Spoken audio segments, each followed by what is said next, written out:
Grand Matin Sud Radio, 5h-10h. Patrick Roger, Cécile de Mélibus. Il est 8h49 et c'est le petit déjeuner de l'actu avec la question aujourd'hui sur l'affaire François Fillon, sur la condamnation, 5 ans de prison et 2 ans ferme. Est-ce que cela vous semble juste? C'est la question du jour. Pour l'instant, vous êtes 63% à nous dire que oui. On en parle ce matin avec Alexis Poulain, Philippe Bilger qui est avec nous et Elisabeth Lévy. Oui, avant Alexis Poulain, Philippe Bilger, vous, votre réquisitoire, si je puis dire. Même votre vue maintenant, puisque le réquisitoire a été prononcé, le jugement aussi, il y aura peut-être un procès en appel, sans doute même, puisque les époux Fillon ont fait appel, évidemment, de cette décision. Comment vous jugez déjà cette décision? Eh bien, Patrick Roger, si le tribunal a considéré que les infractions étaient établies, caractérisées, et il est évident qu'à partir de cette approche, la sanction qui est advenue est sévère, évidemment, mais n'a rien de scandaleux. Le problème, c'est que, et ce qui explique les réactions d'une certaine droite qui est indignée, c'est que elle confond deux moments qui ne devraient pas être confondus. Ouais. Il y a d'une part ce que j'appellerais le traquenard politique qui a détruit toute possibilité de victoire présidentielle de la part de François Fillon, et puis il y a le moment judiciaire avec des infractions qui ont été relevées, qui ont été reprochées à François Fillon, à son épouse, et je pense que en appel, s'il reste dans le même registre classique, il n'aura guère de chance supplémentaire. C'est donc pour l'instant processus judiciaire normal, jugement de 168 pages argumenté, appel formé, et on verra si le couple Fillon adopte la même attitude en appel. Probablement, s'il adopte la même, je pense qu'il aura sans doute une légère atténuation de la sanction. Faites pas le procès avant le procès quand même, cher Philippe. Oui. Avec peut-être de la cour d'appel un peu plus de considération. Oui, bon, Alexis Poulain, vous êtes finalement, je pense, d'accord un peu avec Philippe Bilger, non ?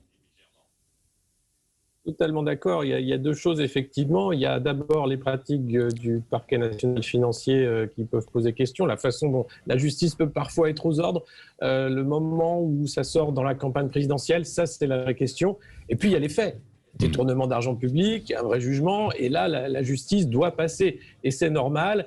Et encore une fois, eh bien, oui, c'est un jugement qui est ce qu'il est. Je ne pense pas qu'il est sévère, il est juste dans la proportionnalité. Évidemment qu'on n'envoie pas François Fillon en prison, même si certains voudraient le voir derrière les barreaux, mais ce n'est pas le cas. Ça peut venir. Alors, je ne pense pas, non. Effectivement, il y aura un appel, on verra, mais... Non, mais l'appel, mais après, s'il y a de nouveaux condamnations. Ce sera sans doute, comme pour M. Cahuzac, un bracelet ou ce genre d'adaptation de peine. C'est beaucoup plus possible. Donc, deux choses. D'abord, la façon dont la justice en France a un problème parce qu'elle n'est pas indépendante. On peut se poser la question de cette indépendance-là. Et puis de l'autre, eh bien, il faut juger quand même parce qu'on a un problème aussi avec le personnel politique français qui a pris de mauvaises habitudes depuis des années et qui est loin d'être exemplaire, et ça doit cesser parce que c'est ce qui fait que derrière on a des 60-70% d'expansion et qu'on a une scène politique ravagée parce que les gens n'ont plus confiance dans les politiques qui sont des escrocs. Oui. Alors vous, Elisabeth Lévy, on a entendu votre édito tout à l'heure à 8h15, vous estimez que c'est quand même extrêmement sévère justement pour le couple Fillon et François Fillon. Moi je suis tout à fait étonné par ce que j'entends, parce que qu'un homme et un magistrat aussi expérimenté de Philippe Bilger parle de la justice comme si c'était une sorte de machine transparente qui est là pour mettre à jour les opacités de tout le reste de la société, me paraît tout de même légèrement angélique. Philippe, mon cher Philippe, vous avez parlé de traquenard politique. Eh bien oui, est-ce que la question qui se pose tout de même, et Alexis vient de le rappeler, c'est de savoir si la justice a de près ou de loin participé à ce traquenard politique.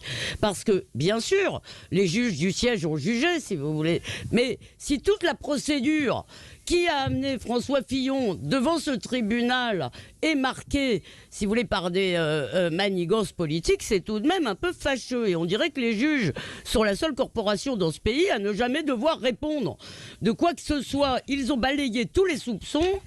Ils auraient au moins pu faire semblant, au moins pu attendre l'avis du PNF. Et j'attire tout de même votre attention sur deux choses. Bien sûr, il y a les faits et il y a, si vous voulez, les infractions. Mais il y a aussi des contextes. Il y a aussi ce qu'on peut appeler une espèce de climat pénal. Il est bien entendu que les mêmes infractions, si vous voulez, ne sont pas toujours punies de la même façon, selon qu'elles concernent des deuxième classe de l'Assemblée ou François Fillon. Si vous voulez, il y a des tas de gens, vous le savez très bien, tout le monde le sait, à l'époque dont il est question, ça a dû s'arrêter maintenant. Bah oui, des tas de gens le faisaient. Elisabeth, non mais attendez. Oui, Elisabeth, c'est un peu comme tout le monde, c'est comme beaucoup de gens qui sur la route vont un petit peu plus vite, évidemment, et dépassent la vitesse. Il y en a certains qui se font prendre par le radar ou par les jumelles des policiers. C'est une deuxième chose. Oui, non mais là, si vous voulez, le deux poids deux mesures devient flagrant quand on voit l'affaire Ferrand. Oui. Richard Ferrand a reconnu les faits qui lui sont reprochés. Il ne les nie pas. Excusez-moi, je veux dire, sur le plan moral, ils sont quand même au moins aussi problématiques que les manigances de Fillon. Et que se passe-t-il ? Le PNF regarde ailleurs. Donc, et il faut vraiment anticorps, etc., pour que le dossier s'embourbe pas. Alors oui, on a l'impression que Fillon n'a pas été jugé comme un justiciable ordinaire, qu'il a été jugé comme un candidat à la présidentielle à qui on voulait faire la peau. Oui, Philippe Bilger et Alexis Poulain, alors. Non, Elisabeth a des raisonnements toujours intelligents, mais à l'égard de la justice, je connais ses points de vue.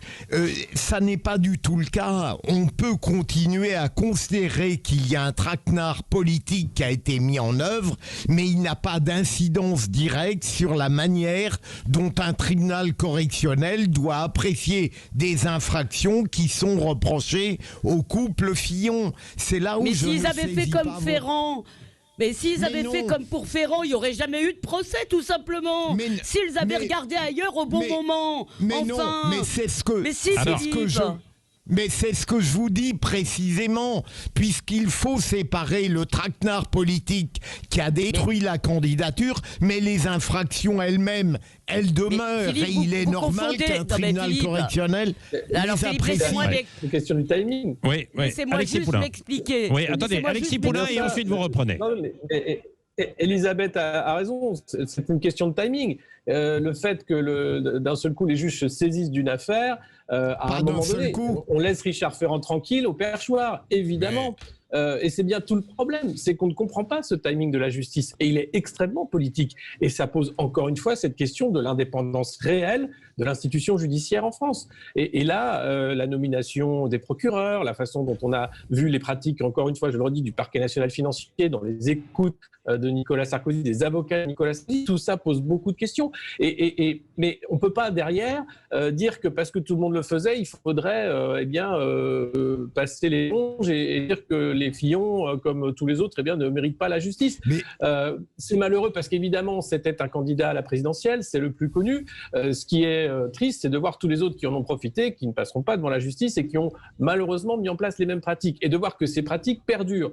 Et là, on a un vrai problème. Et c'est là où on peut poser la question de cette latence, de ce temps de la justice, de pourquoi on ne plonge pas les mains dans le cambouis et on dit où sont les problèmes puisque Richard Ferrand est mis en examen, pourquoi on n'accélère pas?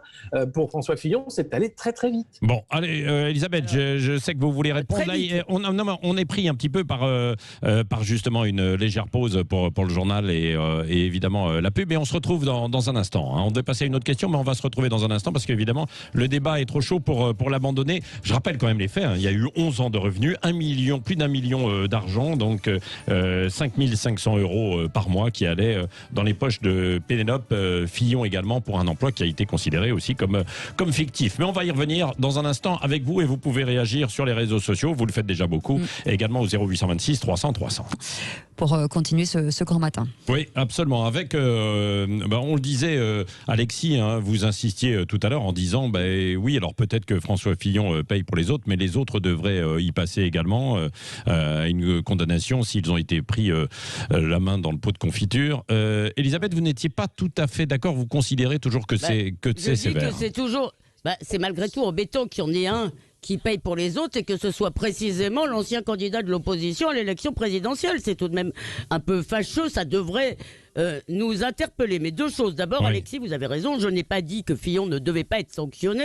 Je pense d'abord que l'opprobre politique, le fait de voir toute sa vie, tout son comportement, et pas les plus glorieux, étalé de cette façon, c'est déjà terrible. Il y a une sanction pécuniaire, il y a l'inéligibilité. L'idée de l'envoyer en prison, si vous voulez, c'est un peu pour satisfaire le goût du sang de l'opinion qui adore voir des anciens puissants humiliés. Eh bien moi, je dis qu'on nous enquiquine toute la journée avec la bienveillance, ceci et cela.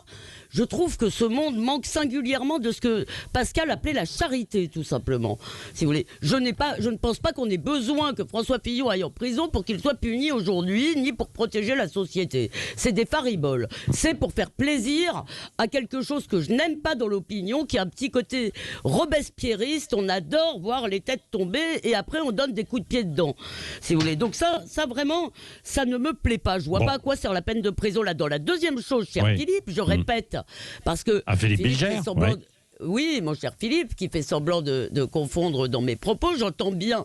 Ce qui m'ennuie, si vous voulez, c'est que dans l'histoire, la question est comment on ouvre, comme on dit dans votre jargon, c'est-à-dire qui déclenche une procédure, à quel juge elle sera confiée, et là, si vous voulez, le fait que le parquet national financier ait pris l'affaire aussi vite, 6 heures, je le rappelle, si vous voulez, et à côté de l'affaire Ferrand, excusez-moi, les soupçons d'instrumentalisation politique sont trop forts. La justice ne peut pas demander à tout le monde d'être irréprochable, si vous voulez, et refuser d'examiner ce qui s'est passé. Enfin, c'est tout à fait scandaleux. Bon, Eliane Houlette a été harcelée par la Pégette, enfin, elle le dit, donc ça ne va pas du tout. Philippe Bilger, oui. Mais Elisabeth, vous évoquez des choses avec lesquelles je suis d'accord. J'ai parlé mais s'ils n'avaient pas ouvert. Mais attendez, j'ai parlé de traquenard politique. Mais il ne faut pas confondre les deux phases. La phase politique. Il ne peut pas y avoir la deuxième s'il n'y a pas la première. Elisabeth, laissez parler Philippe, là, parce que sinon. Mais bien sûr que si. Destruction de la campagne de François Fillon, ensuite une phase judiciaire parce que des infractions ont été commises. Alors on peut discuter de la nature de la sanction et je trouve un peu facile à chaque fois qu'on a une affaire grave de dire ah oui mais il y a Ferrand, ah mais oui il y a autre chose. Et deuxième élément, que je récuse, c'est qu'il n'y a pas une politisation et une dépendance générale de la justice. Il y a un PNF qui a complètement déliré à l'origine avec l'affaire Fillon, avec les écoutes et avec Nicolas Sarkozy et éventuellement avec le président de la République et Alexis Colère. Le reste, ça n'est pas une politisation générale et cette manière de relativiser en permanence en allant chercher d'autres affaires de la part d'Elisabeth Lévy, c'est tout de même un petit peu facile. Bon, voilà. Un dernier mot, il n'y a pas de phase 2, s'il n'y a pas de phase 1 et par ailleurs, il n'y a pas eu séparation. Si. Attendez. Il n'y a pas eu, c'est pas. Non. Il n'y a pas eu. Si personne n'ouvre d'instruction, il n'y a pas d'audience. Vous voyez, dans un certain nombre de cas, il n'y a pas d'instruction ouverte, il n'y a pas d'audience à la fin. Bon. Mais bien sûr que allez, on va pas aller dans ces détails parce que sinon on n'en finira pas. Yves de Carrel. C'est pas un détail. Non, mais quand même. Non, mais Elisabeth, il y a eu des faits aussi. Bon, donc à un moment donné, il faut juger les faits. Il s'est fait prendre, quoi. Yves de Carrel. Donc on juge pendant la... Enfin, Juste un petit point sur lequel j'aurais aimé avoir la réaction de Philippe Bilger. Oui. Moi, de mon point de vue, je pense que de toute façon, François Fillon ne pouvait qu'être condamné. Il n'y avait pas d'autre possibilité, puisque François Fillon, au moment où paraît le canard enchaîné, est à 29% dans les sondages. Il est le candidat qui va être élu. Il est le candidat qui va être élu. Cette affaire le fait chuter.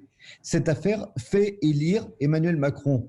S'il n'y avait pas d'affaire Fillon, s'il n'y avait pas d'affaire judiciaire Fillon, eh bien, Emmanuel Macron, l'élection présidentielle était nulle et non avenue. Donc, il fallait, de toute manière, que François Fillon soit condamné. Oui. Philippe Bilger et Alexis Poulain. Oui.